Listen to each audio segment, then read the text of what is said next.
Hello दोस्तों, तो आज मैं तुम्हें बताने वाला हूँ कुछ मैथ्स के बारे में, मैथ्स की टिप्स।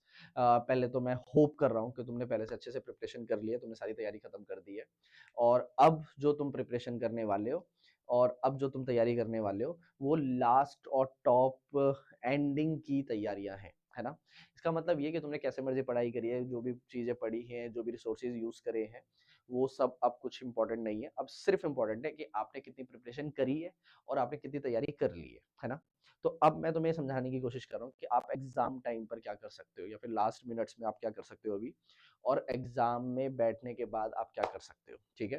तो मैंने लास्ट जब हमारा फेयरवेल क्लास थी, मैंने तब भी तुम्हें बताया था कि भाई कुछ चीज़ें तो अपने दिमाग में बिठा लो हर सब्जेक्ट के लिए कि कुछ-कुछ चीज़ें ना बहुत ज़्यादा इंपॉर्टेंट होती है। जैसे फॉर एग्ज़ाम्पल कोई क्वेश्चन छोड़ के नहीं आना है, एग्ज़ाम से पहले स्ट्रेस नहीं लेना है, अच्छे से खा के जाओ प्रॉपर अच्छे का मतलब एकदम पेट भर के खाने के जाना नहीं है, प्रॉपर खाना खा के जाओ, फ्रूट्स है तो फ्रूट्स खा के जाओ क्योंकि वो लाइट वेट रहते हैं। ठीक है? ये सारी टिप्स आपको हर एग्ज़ाम में फ़ॉलो करनी है। मेन बात आती है अभी मैथ्स की, ठीक है? तो मैं ये होप कर रहा हूँ कि आपने मैथ्स के सैंपल पेपर सॉल्व कर लिए होंगे, 3-3 घंटे के सैंपल पेपर्स ट्राई करे होंगे। अब वो 3 घंटे की जगह पे आपको ढाई घंटे में खत्म करने हैं या 2 आवर्स 40 मिनट्स में कंप्लीट करने हैं, वो सब आप स्ट्रैटेजी समझ गए हो, ठीक है? दूसरी मेन बात कि इतने सारे सैंपल पेपर सॉल्व करने के बाद अगर आपने करे हैं तो और मैं चाहता हूँ और मैं एक्सपेक्ट कर रहा हूँ कि आपने करे होंगे। नहीं करे तो अभी भी कुछ टाइम है। प्लीज़ 3 घंटे का टाइमर लगाओ और अभी बैठ जाओ। ये सब वीडियो-वीडियो सब छोड़ो। टाइमर लगाओ और सब देखना चालू वो करना चालू करो सैंपल पेपर, ठीक है? सैंपल पेपर सॉल्व करने से आपको दिमाग में ये आएगा कि कौन-सा सेक्शन और किस तरीके से आपको अप्रोच करना है। वही मैं कुछ आपको टिप्स बताने वाला हूँ, ठीक है? तो कल आपका मैथ्स का पेपर है, ठीक है? और मैं ये होप कर रहा हूँ कि आपने पढ़ाई तो कर ही ली है, लेकिन आपने ये भी देख लिया कि हाँ भाई, आपकी प्रिपरेशन किस लेवल की है, ये सैंपल पेपर्स के थ्रू और टेस्ट्स के थ्रू, ठीक है? और अगर आपने सैंपल पेपर कुछ अच्छे खासे कर लिए, अब आप type of variety of questions पे फोकस करो कि किस तरीके से क्वेश्चंस फ्रेम हो सकते हैं, किस तरीके से क्वेश्चन आ सकते हैं और मेरे को कैसे अटेम्प्ट करने हैं, ठीक है? नॉर्मल स्कीमिंग करना चालू करो, ठीक है? अब मैं कुछ टिप्स पहले से बता देता हूँ, जैसे फॉर एग्जाम्पल सबसे पहला 15 मिनट जैसे ही आपको सैंपल पेपर मिलेगा, तो अभी मैंने बताया आपको जस्ट कि आपको अभी कुछ टाइम में आप क्या कर सकते हो, ठीक है? आराम से रिलैक्स रहो। लेकिन जब एग्ज़ाम हॉल में चले गए हो आप, तो पहली बात तो ट्राई करो कि आपको एग्ज़ाम हॉल या फिर स्कूल जहाँ पे भी आपका सेंटर पड़ा है, वो सब आपको पता है प्रॉपर। कोई रास्ता खराब तो नहीं है, सबसे मेन दिक्कत तो यही है। ठीक है? उसके बाद आप किस जगह पे जा रहे हो, वहाँ से थोड़ा-सा फ़ैमिलियर रहो पहले से। या फिर किसी के साथ जाने वाले हो, तो पहले से रेडी रहो कि हाँ भाई सब कुछ पैक्ड है 1 रात पहले, ठीक है? अगले दिन प्रॉपर आराम से उठो, ठीक है? आराम से रेडी हो, लाइट कुछ चीज़ें खाओ, उसके बाद एग्ज़ाम देने जाओ, ठीक है? आप एक ट्रांसपेरेंट वाटर बॉटल लेके जा सकते हो। अब सुनो, 10 बजे आपकी जब एंट्री हो जाती है, उसके बाद कोई एंट्री नहीं होगी। 10 बजे आपकी जब एंट्री हो जाती है, तो 15 मिनट पहले मतलब 10 बजकर 15 मिनट पर 10:30 पे आपका एग्ज़ाम स्टार्ट होगा, 10:15 पर आपको क्वेश्चन पेपर मिल जाता है, ठीक? उससे 15 मिनट पहले वो फिलिंग वगैरह वो सब करनी होती है, ठीक है? 15 मिनट जो आपको मिल रहे हैं और पहले एग्ज़ाम के बाद आपको समझ में आएगा क्योंकि आपकी पहली बार बोर्ड्स हैं यार, बहुत स्ट्रेस होता है मुझे भी पता है।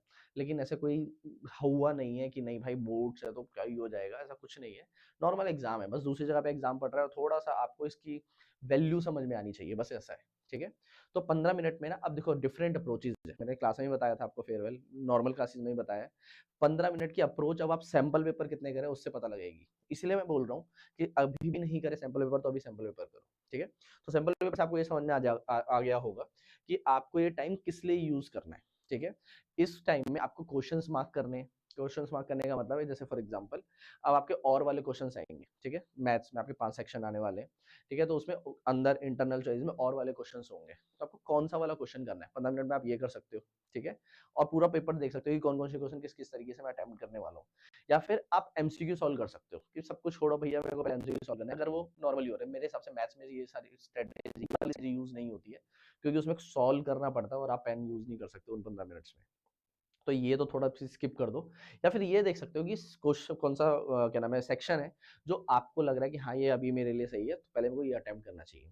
नॉर्मली स्टार्टिंग से शुरू करोगे तो अच्छा इंप्रेशन पड़ता है, लेकिन ऐसा नहीं है कि आप अच्छे इंप्रेशन के चक्कर में लेट कर दोगे पेपर। पहले आपको मर्ज़ी है कि आप कहाँ से शुरू करोगे, आपको जहाँ से आता है या फिर आप ज़्यादा वेटेज वाले से करना चाहते हो क्योंकि ज़्यादा वेटेज वाले से करोगे तो आपका कॉन्फिडेंस बूस्ट होता है, ठीक है? उसका चाहे ये एमसीक्यू वाला स्ट्रैटेजी मेरे हिसाब से मैथ्स में नहीं लगानी चाहिए। लेकिन बाकी जगह पे आप ये कर सकते हो। बताओ समझ में आया कि नहीं आया, ठीक है? दूसरी इंपॉर्टेंट बात कि आप फ़ॉर्मूले लिख सकते हो यार, ठीक है? फ़ॉर्मूले लिख सकते हो का मतलब ये है कि क्वेश्चन पेपर के अंदर जहाँ-जहाँ पे आपको दिख रहा है कि हाँ, है ये फ़ॉर्मूले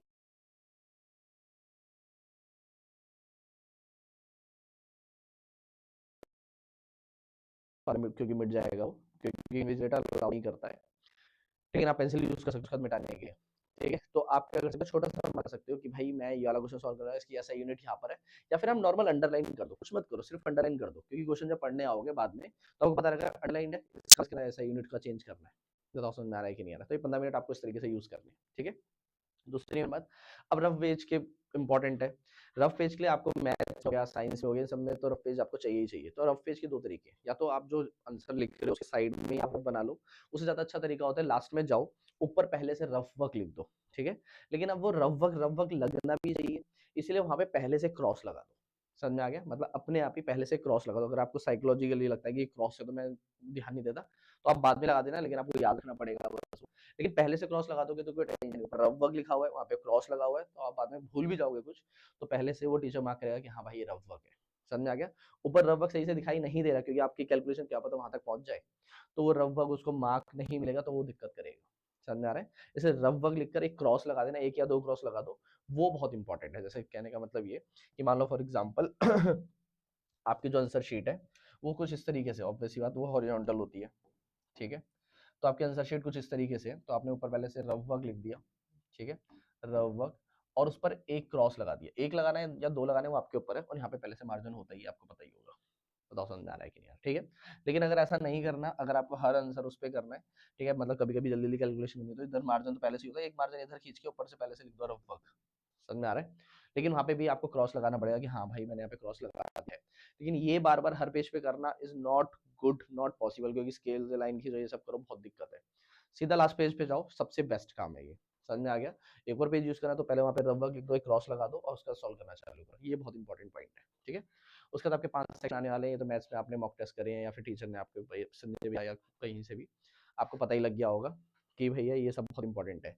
याद रखना, जब आप आंसर खत्म कर रहे हो, इसका मतलब आपके पास टोटल कितना टाइम है?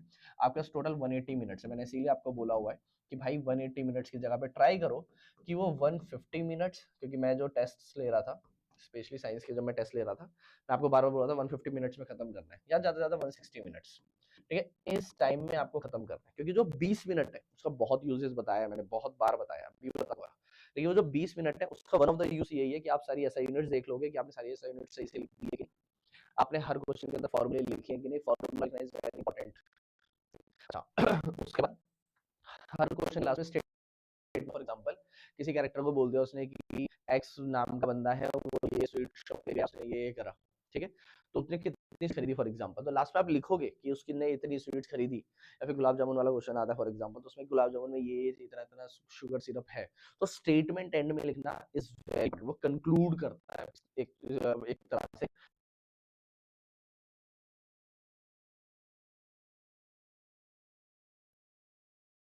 सिंपल सा बता रहा हूँ।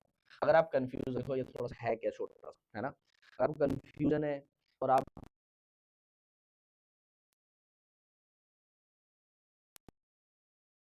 है या जो भी आंसर है, लेकिन आप 100% श्योर हो और आपके मस्त मार्क्स आने वाले हैं, आपने मस्त प्रिपरेशन की हुई है, तो भाई बिल्कुल रिस्क नहीं लेना है। प्लीज प्लीज प्लीज, ये जो आप एबीसीडी लिख रहे हो, इसके सामने चुपचाप से पूरा पूरा आंसर लिख कर आना। बताओ समझ आ रहा है कि नहीं आ रहा? ठीक? मतलब अगर मान लो ए ऑप्शन आंसर 2 है, तो ए तो लिखोगे, फिर लिखोगे। सी मान लो एक्स आया तो सी भी लिखोगे और एक्स भी लिखोगे, कुछ भी आ रहा है। बड़ी स्टेटमेंट है वो तो आप छोड़ सकते हो, बाद में लिख देना। डायग्राम है तो नहीं बनाना। समझ में आ गया? लेकिन बाकी जगह पे लिखना जरूरी है। ठीक है? इसीलिए मार्क्स बहुत अच्छी रिप्रेजेंटेशन हो जाती है और वो टीचर को पता रहता है कि हाँ इसने पूरी पूरी स्टेटमेंट लिखी है, इंपॉर्टेंट है ये। ठीक है? ऐसा नहीं कि उसकी रिप्रेजेंटेशन की वजह से इंपॉर्टेंट है। रिप्रेजेंटेशन से भी मुझे एक चीज याद आई यार, ठीक है? रिप्रेजेंटेशन पे भी प्लीज ध्यान दे देना। रिप्रेजेंटेशन के लिए आपको मैंने हर बार बोला हुआ है, एक क्वेश्चन खत्म हुआ, अगला क्वेश्चन आप शुरू कर रहे हो, तो उसके बीच में एटलीस्ट 3 लाइन्स छोड़ दो, 3 लाइनें छोड़ दो। इससे फायदा क्या होगा? गलत हो गई स्पेलिंग। इससे फायदा क्या होगा? एक तो नीट एंड क्लीन दिखाई देता है, उससे भी ज्यादा इंपॉर्टेंट है अगर आप कोई पॉइंट भूल गए हो, ठीक है, या फिर आपको बाद में याद आ रहा है, तो आप वहां पे जाके यूज कर सकते हो। ठीक है? फॉर्मूला ही लिखना भूल गए हो तो वहां पे भी लिख सकते हो, स्टेटमेंट लिखना भूल गए हो तो वहां पे स्टेटमेंट लिख दो। अब बार बार ये तो याद नहीं आएगा स्टेटमेंट लिखी है कि नहीं, लेकिन ये आदत डाल दी आपने कि 3 3 लाइनें तो मुझे छोड़नी है, तो जो भी चीजें रह जाएगी वहां पे आप यूज कर सकते हो। तो रिप्रेजेंटेशन इज वेरी इंपॉर्टेंट। ठीक है? अच्छा, उसके बाद इंपॉर्टेंट पॉइंट, ठीक है, फॉलो अप स्टेप्स। स्टेप्स के मार्क्स आते ही आते हैं, इसका मतलब ये, आप मार्किंग स्कीम देखो, डाउनलोड कर लो मार्किंग स्कीम, वरना इस वीडियो के डिस्क्रिप्शन में मैं डाल दूंगा। Marking scheme is very important, जिससे आपको समझ में आएगा कि हर स्टेप के मार्क्स होते हैं। ठीक है। तो कोई शॉर्टकट मत अपनाओ कि इसकी एक्स की वैल्यू ये है तो डायरेक्ट कर दिया आपने, नहीं भाई, हर स्टेप की वैल्यू है, हर स्टेप की, इसीलिए बोल रहा हूँ फॉर्मूले की भी वैल्यू है। जब टीचर चेक करते हैं तो करते हर पॉइंट के आगे मार्क लगा देते, आधा नंबर, आधा नंबर, आधा नंबर, इस स्टेप का आधा नंबर, इस स्टेप का एक नंबर, ठीक है।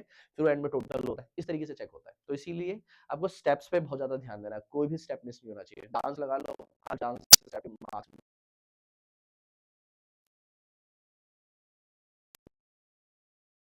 कि फॉर्मूले लिखना बहुत ज्यादा इंपॉर्टेंट है, यही रीजन है, ठीक है। उसके बाद क्वेश्चन पेपर में कुछ भी क्वेश्चन नहीं छोड़ना है। जनरल इंस्ट्रक्शन जो मैंने स्टार्टिंग में बताई थी, हर सब्जेक्ट एप्लीकेबल है। आपको लगा लो एकदम कि अपने हाथ पे लिखवा लो कि क्वेश्चन छोड़ लिखना मत, लेकिन हाथ पे लिखवा लो, हाथ पे लिखवा लो, जैसे आप रह सकते हैं वैसे रखो, कोई क्वेश्चन छोड़ के नहीं आना है। इसीलिए बोल रहा हूँ कि प्लीज टाइम यूटिलाइजेशन करो। आपका 6 मिनट हो गया तो 20 मिनट्स आप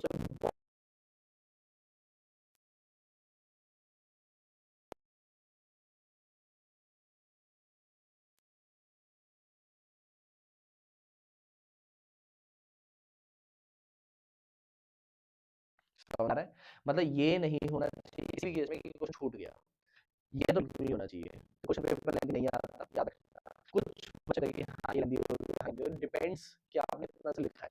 जितना क्वेश्चन में पूछा गया उससे आप आंसर दे रहे हो तो क्वेश्चन कभी भी गलत नहीं होगा, ठीक है। तो प्लीज इस बात का ध्यान रखना, कोई भी क्वेश्चन नहीं छोड़ना है भाई, ठीक है। उसके बाद ट्राई मैंने बोल ही दिया, ट्राई करो कि इतने टाइम में खत्म हो जाए, और उसका जितना हो रहा है ना करो, कोई टेंशन लेने की जरूरत नहीं, ना उससे पहले ना उसके बाद, ठीक है।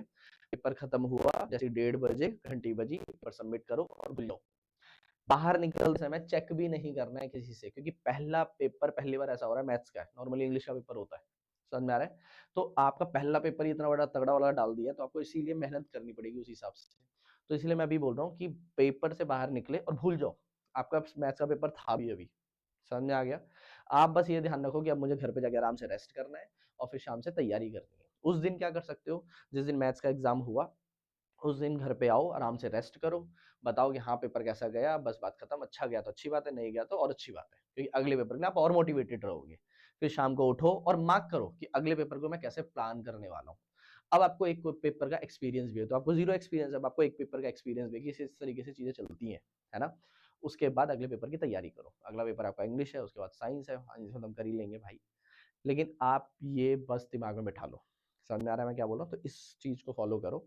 कुछ टिप्स हैं ये, और मैं चाहता हूँ कि पेपर अच्छा हो और अच्छा ही जाएगा, ये मेरी गारंटी है। 10th class is not like कि एकदम पावरफुल, आप उससे ज़्यादा पावरफुल हो। आपने बहुत तैयारी करी है पूरे साल, बहुत मेहनत करी है, तो इतनी टेंशन लेने की कोई ज़रूरत नहीं है। हम सब तुम्हारे साथ है भाई। पेपर अच्छा जाएगा तो बताना, पेपर बेकार जाएगा तो बताना। बेकार और वैसे जाएगा नहीं, समझ में आया। मैथ्स का पेपर अच्छा जाएगा, ये गारंटीड है। बस जो चीज़ें बोल रहा हूँ प्लीज़ इन चीज़ों को फॉलो लो। पेपर से पहले कुछ मॉक टेस्ट लगा लो, कोई भी टॉपिक छोड़ो, एटलीस्ट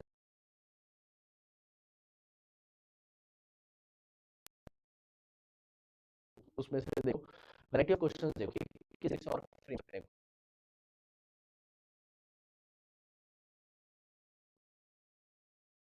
फिर टाइम बचता है। और एक चीज़ और, अगर मान लो टाइम बच रहा है और अगर किसी ने तो बिल्कुल ही लोअर लेवल की तैयारी की हुई है, तो भाई पहले एनसीईआरटी के एग्जांपल्स कर लो प्लीज़।